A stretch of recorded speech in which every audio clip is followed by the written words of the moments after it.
আসসালামু আলাইকুম। সবাই কেমন আছেন? আশা করছি সবাই ভালো আছেন। দেখতে দেখতে শীতের শেষের দিকে চলে আসছে। শীতকালে আমরা অনেক মজাদার সবজি দিয়ে বিভিন্ন তরকারি খেয়ে থাকি। তো শীতকাল চলে গেলে আমাদের আর ওইরকমভাবে ওই সবজিগুলো পাওয়া যায় না, আর পাওয়া গেলেও শীতের ওই স্বাদটুকু পাওয়া যায় না। আজকে আমি দেখাবো শিম আলু টমেটো ট্যাংরা মাছের ঝোল।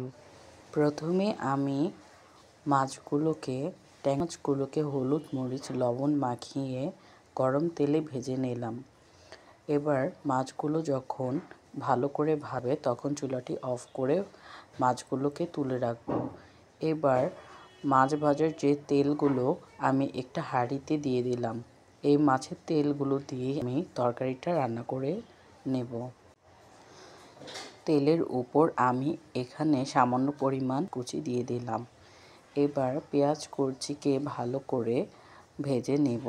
এবার পেঁয়াজটা যাতে নরম হয়ে আসে এমন পর্যায়ে পেঁয়াজ কুচি দিয়ে যখন ভাজা হয়ে যাবে সামান্য পরিমাণ, তখন আদা রসুন পেস্ট দিয়ে দেব। আদা দেওয়ার পর এখানে 1 চা চামচ মরিচের গুঁড়ো, 1 চা চামচ হলুদের গুঁড়ো ও লবণ দিয়ে ভালো মতো সামান্য পরিমাণ পানি দিয়ে মশলাটাকে কষিয়ে নিতে হবে। বন্ধুরা, আমার ভিডিওগুলো যদি আপনাদের কাছে ভালো লেগে থাকে তাহলে লাইক ও সাবস্ক্রাইব করে আমার পাশে থাক। আমি চেষ্টা করব অবশ্যই আমার ভিডিওটি যারা কমেন্টস করবে আমিও তাদের পাশে থাকব লাইক ও সাবস্ক্রাইব করে। চলুন এবার রেসিপির দিকে ফিরে যাক।